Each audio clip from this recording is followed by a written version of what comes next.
aufstehst, mit wenn sie am Bettkasten anschlägst und feststellen muss, ist kein Klopapier da. Du weißt doch nicht, was jetzt dann war. Ich hab Baden aus dem Wasser, ich hab Baden, springende Böden.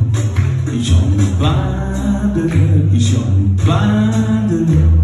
Und Südbewegung wie leider auskriegt nicht so schnell wie Kängurus.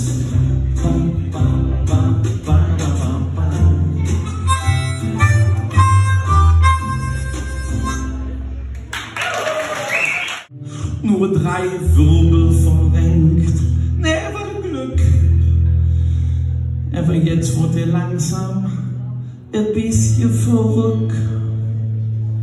Die Tonne von oben auf ihn niedersah. Man kann sich denken, was jetzt noch geschah. Aber sonst ist ihm groß, wegen nix mehr passiert.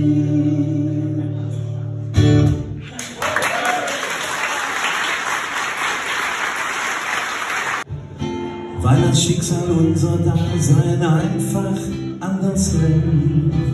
Wegen Kleinigkeiten schon, da gibt es manchen Streit.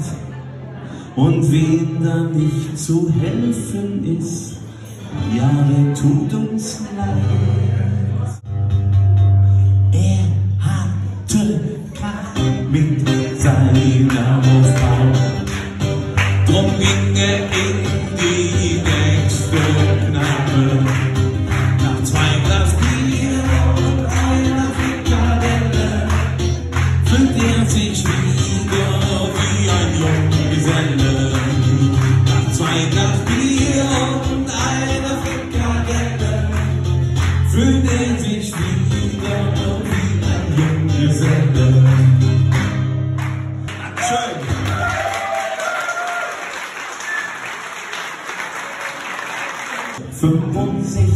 Jahre alt, braunes Haar und nicht verkauft, so steht unser Udo heute Abend hier.